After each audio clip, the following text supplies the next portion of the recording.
Hi, అందరికీ నమస్కారం. ఒకవైపు 15 ఏళ్ల పాటు ముఖ్యమంత్రిగా చంద్రబాబు నాయుడు గారే ఉండాలి అని పవన్ కళ్యాణ్ గారు అంటుంటే, అదే స్థాయిలో తిరిగి అదే ప్రేమ తెలుగుదేశం పార్టీ నుంచి పవన్ కళ్యాణ్ గారికి రావడం లేదు అన్న మాటలు వినపడతా ఉన్నాయి. ఒక్కొక్క సందర్భంలో నామినేటెడ్ పోస్టులు కావచ్చు, మొన్నటికి మొన్న వచ్చిన మార్కెట్ యార్డ్ నామినేటెడ్ పోస్టులలో కూడా అన్యాయమే జరిగిందని కొంతమంది వాదన. అయితే ఇప్పుడు తాజాగా అమరావతికి సంబంధించి చూస్తే, అమరావతి ఇన్విటేషన్ లో పవన్ కళ్యాణ్ గారికి అవకాశం ఇవ్వలేదు. కేవలం నరేంద్ర మోదీ గారి పేరు, అలాగే చంద్రబాబు నాయుడు గారి పేరు మాత్రమే వేశారు. మా నాయకుడు ఫోటో వేయలేదు అని చెప్పి జన సైనికులు కొంత అసహనానికి, అసంతృప్తికి లోనవుతున్నారు. ఇది ఎంతవరకు సమంజసం? నిజంగా ఇది పవన్ కళ్యాణ్ గారికి ఆయన చిన్న చూపు చూసినట్టుగా భావించాలా ఏంటి అనే అంశాలు మనం మాట్లాడతాం. ప్రముఖ రాజకీయ విశ్లేషకులు అక్షర సత్యం గారు ప్రస్తుతం మనకి ఫోన్ లైన్ అందుబాటులో ఉన్నారు. సార్ నమస్కారం అండి. నమస్కారం సార్. కిరణ్ గారు, సత్యం గారు, ఏంటి సార్ ఇది జన సైనికుల ఆవేదనలో అర్థం ఉందంటారా? సార్, ఇప్పుడు అమరావతి రాజధాని అనేది ఎలక్షన్ అనేది రాంగ్. చంద్రబాబు నాయుడు గారు పక్షపాత ధోరణితో అమరావతి స్థల సంరక్షణ చేశారని 2014 నుంచి 19 వరకు అందరూ ఘోషించారండి.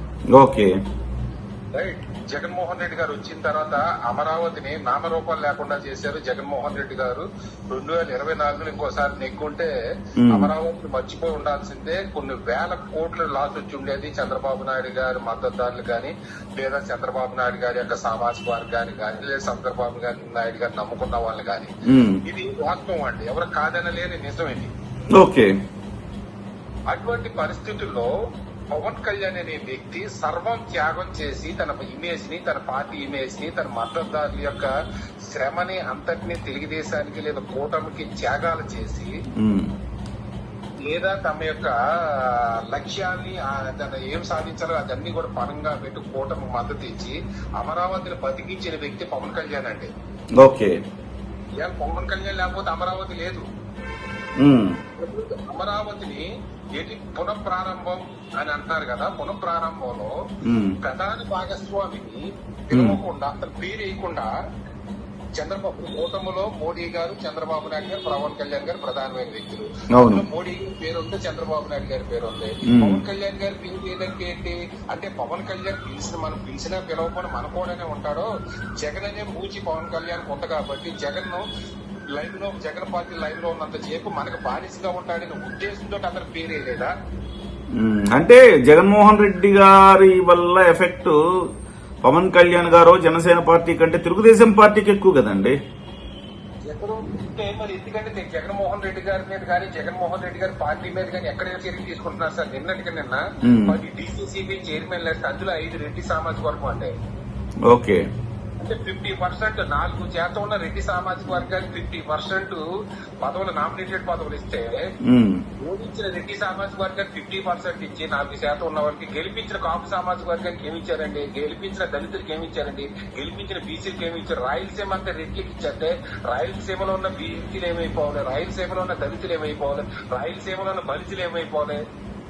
అంటే రాయలసీమ అంటే రెడ్డి సీమగా భావిస్తున్నారా వాళ్ళు ఏమన్నా?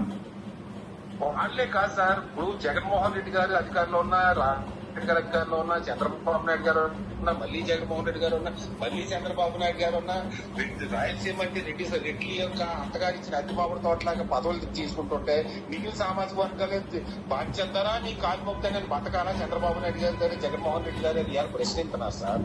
ఎంతవరకు వద్దాము?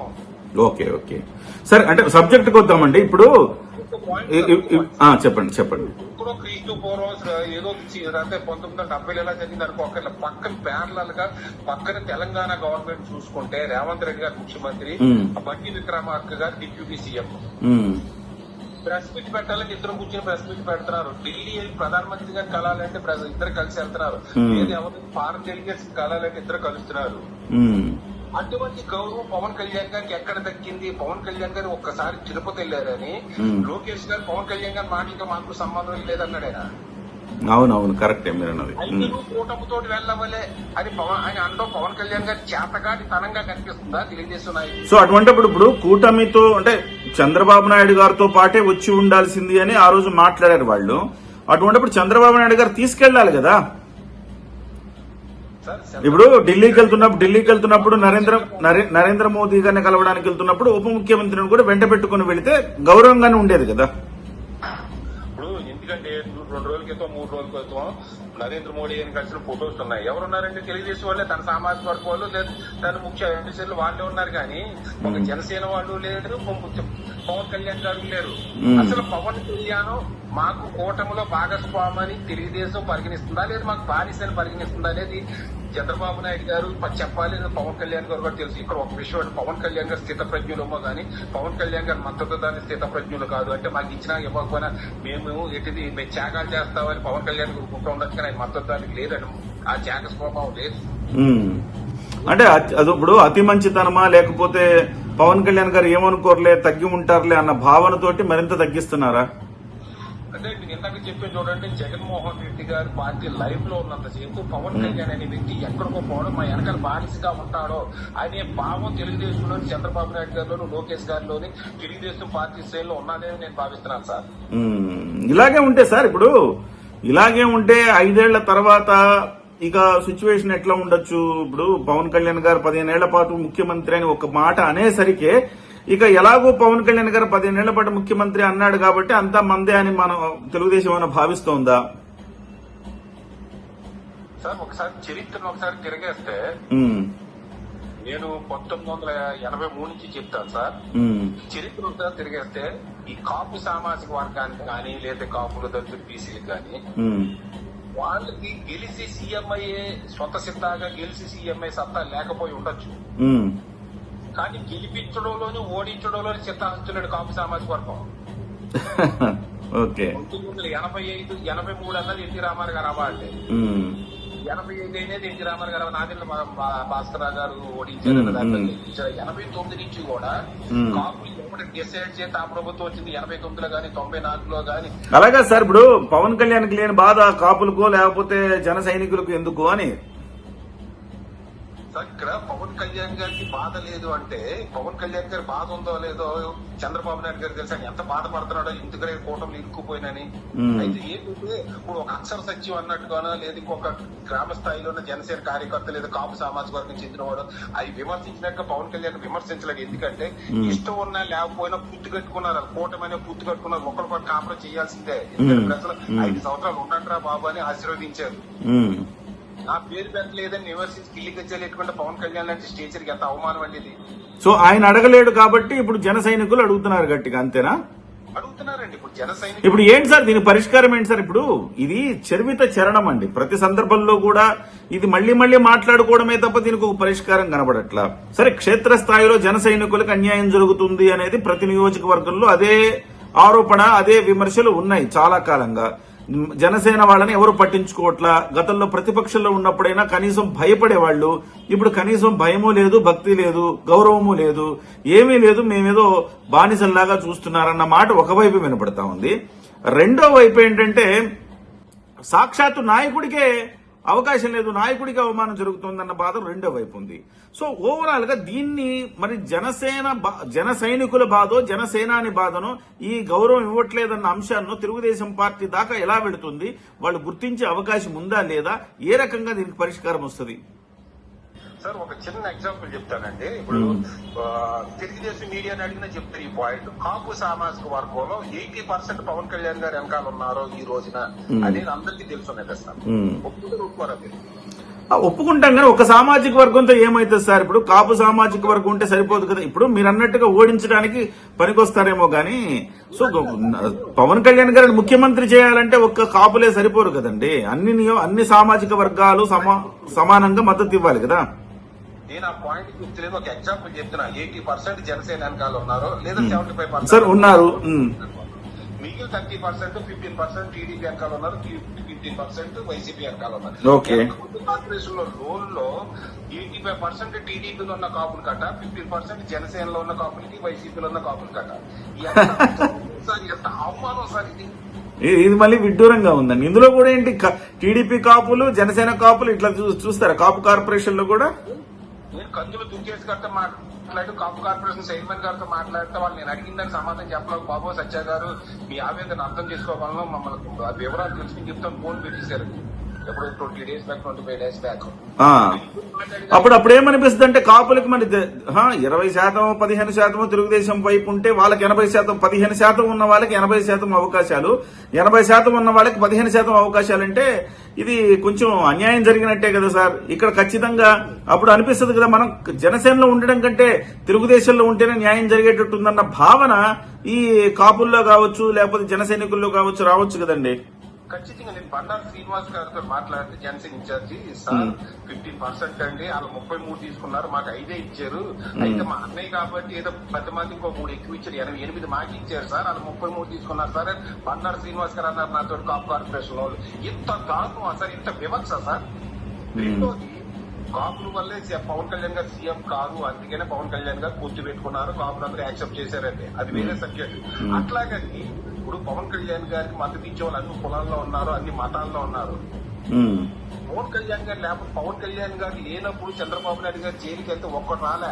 పవన్ కళ్యాణ్ గారు మద్దతు పెట్టుకున్న తర్వాత చంద్రబాబు నాయుడు గారు ఇంటికి వెళ్ళినప్పుడు కొన్ని లక్షల మంది రోడ్ల మీదకి వచ్చారు, అది పవన్ కళ్యాణ్ గారి ఎఫెక్ట్. అంత మద్దతునిచ్చి అంత నిలబెట్టి చంద్రబాబు నాయుడు గారికి పునర్జన్మనిచ్చి తెలుగుదేశం పార్టీకి పునర్జన్మనిచ్చి 2014, 2024 అధికారంలో వచ్చేది చేసిన పవన్ కళ్యాణ్ గారికి, పవన్ కళ్యాణ్ గారి పార్టీకి ఏమి మీరు ఎత్తిస్తున్నారో, ఇంపార్టెన్స్ ఇస్తున్నారో పదవుల్లో కనీసం 10% ఇస్తున్నారు సార్, 5% ఇస్తున్నారా? అదేనండి, ఇది చర్చించాల్సిన అంశము సత్యం గారు. అంటే ఇక్కడ పాయింట్ ఏదైనా ఇప్పుడు తెలుగుదేశం నుంచి కాపులకి ఇవ్వడం లేదు సార్, ఎందుకంటే కాపుల్ని మిగిలిన కులాలతో ఎలివేట్ చేయడం కోసం, డివియేట్ చేసి కాపుల్ని అంతా తీసుకొని చేయడం కోసం. ఏదైనా 1-2 ఇస్తే జనసేన కోటాలు ఎత్తున్నారు, జనసేన నుంచి అన్ని కాపులు కొత్త, ఎందుకంటే జనసేన అనే పార్టీ కాపులు ముద్రపడాలి. ఓకే రైట్, తెలుగుదేశం బీసీలకి, ఎస్సీలకి, మైనార్టీలకి ఇచ్చుకుంటుంది, కాపులకి ఇచ్చి జనసేనతో ఇప్పించుకుంటుంది. ఆ జనసేన కూడా బుర్ర ఉందా లేదా నాకు అర్థం కాదు, కాపులు ఏంటి జనసేన తీసుకుంటున్నారు. జనాలు ఏమనుకుంటున్నారు, కాపులు అంతా జనసేన పార్టీలో కాపులు తప్పి వేరే వాళ్ళు లేరు అనుకుంటున్నారు. ఇది చాలా డేంజరస్ సిచ్యువేషన్ సార్. ఇది మరి అధిష్టానం దాకా వెళుతుందో లేదో మీలాంటి వాళ్ళ మాట అన్నా గనక వాళ్ళు పరిగణలోకి తీసుకోవాల్సిన అవసరం ఉంది సార్. ఎనివే సత్యం గారు చాలా వ్యాలిడ్ పాయింట్స్ చెప్పారు. సత్యం గారు చెప్పండి. పవన్ కళ్యాణ్ గారు జగన్మోహన్ రెడ్డి గారి రాష్ట్రానికి అరిష్టమనో లేదా రాక్షస పాలనో లేదా మంచి పరిపాలన కాదనో, రాష్ట్రానికి మంచిది కాదనో, తెలుగుదేశాన్ని పెంచాలి లేదా తెలుగుదేశం మనం కలిపి ఉండాలని నిత్యం త్యాగాలు చేస్తూ శ్రమిస్తూ ఉంటుంటే, తెలుగుదేశం పార్టీ మాత్రం రేపు పొద్దున్న 29లో మళ్ళీ అధికారంలోకి వస్తే జనసేన ఎస్టాబ్లిష్ అయిపోతుంది, రేపు పొద్దున్న 29 ఎత్తు పరిస్థితుల్లో కూడా జనసేన అనేది మనం కూటమి గెలవకూడదు, జగన్ వస్తే జనసేన డల్ అయిపోతుంది, జనసేన పార్టీ నాశనం అయిపోతుంది అనే విధంగా వ్యూహాలు వేస్తుందేమో అని ప్రజలు భావిస్తున్నారు సార్. అదేనండి, ఇప్పుడు నేరుగా ఫైట్ చేయడం కాకుండా తడిగుడ్డతో గొంతు కోసిన పరిస్థితి కనబడతా ఉంది ఇక్కడ జనసేన పార్టీకి. ఎగ్జాక్ట్లీ, అది గ్రౌండ్ రిపోర్ట్ అండి. ఇది చంద్రబాబు నాయుడు గారు, తెలుగుదేశం నాయకులు, పవన్ కళ్యాణ్ సార్ ప్రజలు చాలా తెలివైన వాళ్ళు ఎన్ని వ్యూహాలు వేసినాయి. వాళ్ళ సోషల్ మీడియా విస్తృతంగా ఉంది. మీలాంటి వాళ్ళు, నాలాంటి వాళ్ళు చాలా మంది ఉన్నాము.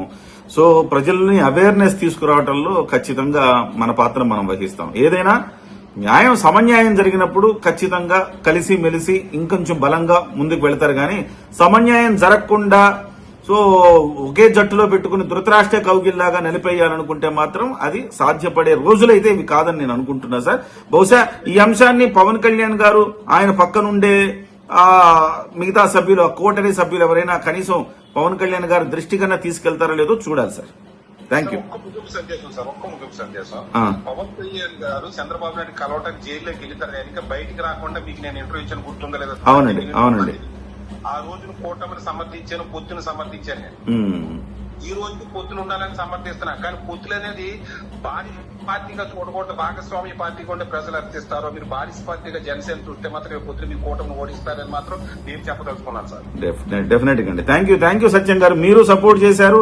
మాలాంటి వాళ్ళం కూడా కూటమి రావాలి, జగన్మోహన్ రెడ్డి పరిపాలన పోవాలని మాలాంటి వాళ్ళం కూడా కృషి చేశాం. ఎనీవే ఇప్పుడు ఇవాళ కూడా కూటమి ప్రభుత్వం మంచిగా పరిపాలించాలని, ప్రజలకు అన్ని విధాలుగా అండదండగా ఉండాలని, సో ఇద్దరికి కూడా సమాన అవకాశాలతోటి కలిసి మెలిసి పక్క నడవాలని కోరుకుంటాం. కానీ మీరన్నట్టుగా బానిస నడకైతే కావాలని ఎవరు కోరుకోరు.